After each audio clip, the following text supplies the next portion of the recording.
Hey guys, welcome back to my channel. I'm Lauren and today we're going to be talking about succulent care. I've had a few people request that I do a video about succulent tips overall, so if you're interested in how to keep your succulents alive and what succulents might be best for you, then just keep watching.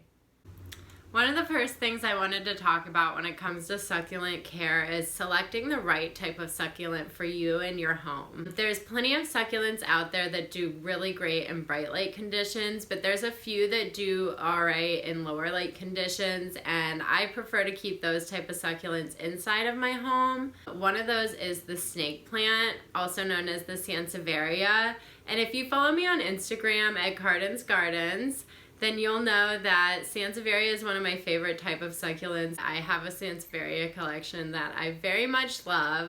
Another type of succulent that doesn't require super bright light is the jade plant, which is also known as the crassula.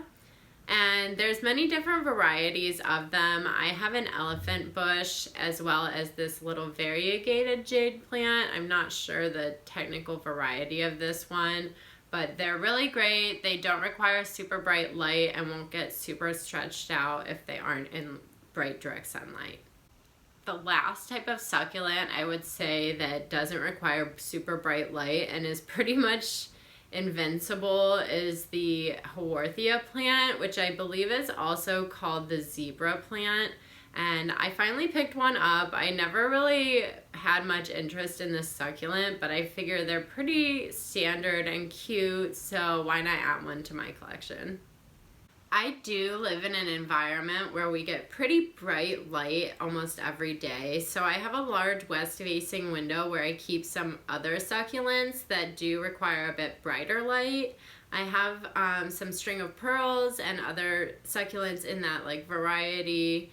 I have a pretty big aloe plant in my kitchen, as well as some little lithopes here down on the bottom, and I believe that's how you pronounce it. They're just so unique.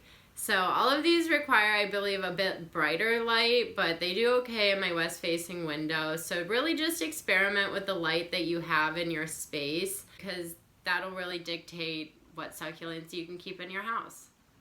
Just keep in mind that some succulents are susceptible to stretching if you don't give them enough sunlight stretched out between the leaves. So be sure that you're kind of thinking about the environment that you're going to keep your plant in when you're purchasing it at the nursery. Every succulent is different, so I will say just check the tag at the nursery when you pick up your succulent to see the light requirements that are specific to that plant. And if it doesn't have a tag that tells you exactly what it needs, you can at least get the name and look it up online to find out more about that specific plant. I would say as far as soil and pot conditions that most succulents and cacti are pretty much the same. They're going to like a well-draining soil in a pot that has a drainage hole. It's very important that you get a pot with a drainage hole, or else your plants are going to end up getting root rot, which is when the water that you water them with collects in the bottom of the pot and the roots don't have time to dry out in between waterings. Succulents and cacti both are very susceptible to root rot because their root structure is just more thin and delicate. If you ever propagate a succulent, you'll see the root structure growing in water, which is pretty interesting. And you can see how it is susceptible to root rot because the roots are very thin. And if they don't have time to dry out in between waterings, then they're going to end up rotting in the container, which is something that I think a lot of people suffer with. So you can either get a moisture meter, which is just like a little rod that you stick down in the dirt, and it'll tell you how dry or moist your soil is.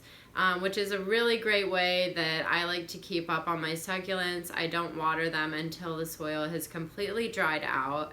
I water them good and thorough all the way through, and then I let the excess water down the drain. I don't like them to be sitting in the water because, again, I don't want them to get root rot. As far as the soil, I really just pick up a cacti and succulent plant mix from Home Depot or whatever garden center you're getting your soil from, and then I just mix in a little bit of perlite and sand on top of that because I really want it to be well draining, and the perlite as well as the sand helps not to hold too much water in the soil so those delicate roots don't rot. As far as the container that you keep your succulents in, as I said, just make sure that you use something with a good drainage hole because you want somewhere for the water to go and you don't want it to collect in the bottom of your pot. And really, you could use anything. You could even drill a hole in something if it doesn't have one. I'm not a pro like that, so I just make sure that all of the pots that I buy have a hole for the water to drain out. And that really goes for any plant that you get. Any container that I'm putting a plant in, I want to be sure that it has a drainage hole.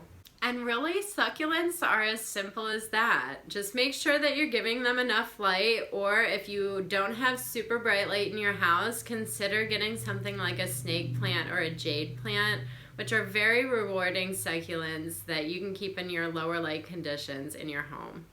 If you like this video, again, please be sure to give it a thumbs up and subscribe to my channel for more plant-related videos, and I'll see you guys next time. Thanks, bye!